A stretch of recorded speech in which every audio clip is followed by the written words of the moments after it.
I'm Kathy, creative director and founder of Kathy Bautista Creative Studio, a brand and design studio that creates bold, unique branding for creative businesses and entrepreneurs. In this video, we're taking a deeper look into the visual identity we developed for our client, From Lino.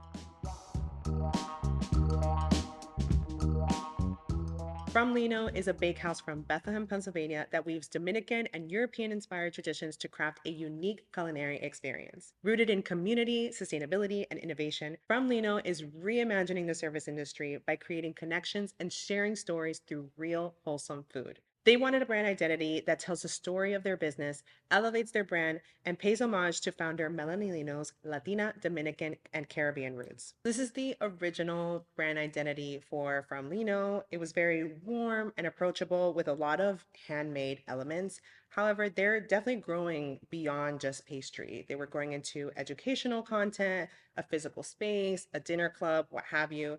So we knew that we wanted to use the original brand identity as a foundation for their future brand identity, but really expand it beyond just pastry.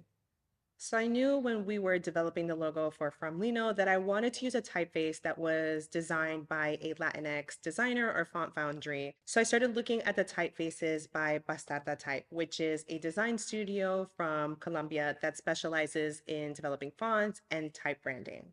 They have a great talk about this typeface on Letterform Archive, but long story short, they were inspired by typefaces from salsa posters and salsa album covers from the 60s and 70s, particularly the work from Isi Sanabria, who is a Puerto Rican designer who moved to New York and created a lot of these salsa posters and salsa album covers. And what I really loved about this typeface was just the funkiness of it. We decided to go with the rounded style of this typeface, and I just felt like it fits so well for From Lino. One of the things I really loved about this typeface is this really interesting little ligature here where the I tucks into the L, especially because that was something that the designers implemented into the typeface to really pay homage to Ise Sanabra's work. So this is the original logo for From Lino. It's very cute. It's got these two pastries in the shape of a home.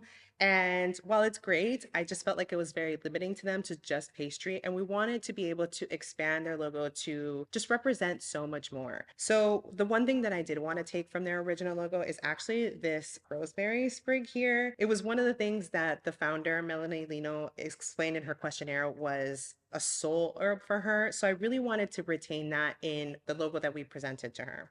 So how do we incorporate this rosemary herb into the new logo? I started looking into national symbols of the Dominican Republic, which is where Melanie is from, to kind of see where we can go from that. And one of the things I found is that the national bird of the Dominican Republic is the Cigua Palmera.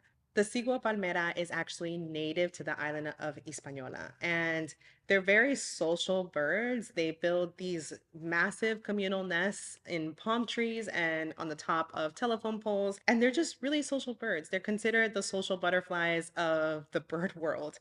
And I thought that was such an interesting detail that they're just very specific to the island. And I really thought it was a fun way to be able to maybe incorporate this symbol of the country into their logo. The communal nature of the bird really just aligned with From Lino's values of inclusivity, community, and support. So we just felt like it was the perfect detail to be able to include into their logo. So we developed this illustration of the Cigua Palmera holding the rosemary sprig from their original logo and combined it with the typography, Salsa BT, to create something that was really fun and unique to them. What's really great about this logo is that it's very versatile. It's able to be transformed and shape shifted depending on its use. So we were able to kind of rearrange the typography and the icon to really create all these different logo alternates. We have the primary logo, we have a horizontal logo, a fun little badge logo, and we even have the logo icon. What's really great about this logo is really just its adaptability. This bird can now be just adapted for the different parts of her business. So if she has a shop, if she has a special dinner club, a pop-up, we can kind of just adapt this bird to the situation. And it really incorporates some kind of consistency throughout all the different branches of her business. Moving on to the typography, we wanted a typeface that was very similar to the logo, but wasn't exactly the same. Something that was maybe a little bit easier to read, a little bit more legible. And we combined it with a more handwritten typeface that really is similar to the handwritten typefaces that From Lino had in their original brand. So really kind of just bringing that into the new brand. And for body copy, we wanted to use a monospace font. So these are fonts that have every letter that is exactly the same width and allows us to have a really nice balance within the whole typography suite, having something that's a little bit more functional and legible with typefaces that are very fun and have a lot of personality. We developed a lot of illustrative elements for From Lino. These ranged from pastry to ingredients to fruits and vegetables, and we really wanted to make sure that the illustrations represented a lot of the ingredients that From Lino uses in a lot of her recipes. The illustrative style also is very loose. It pairs well with a lot of the handwritten elements of the typography and even with the texture in the logo. So we really wanted to provide a lot of illustration and icons that Melanie can use in a lot of her graphics. The way that these illustrations are incorporated in the brand is very unique.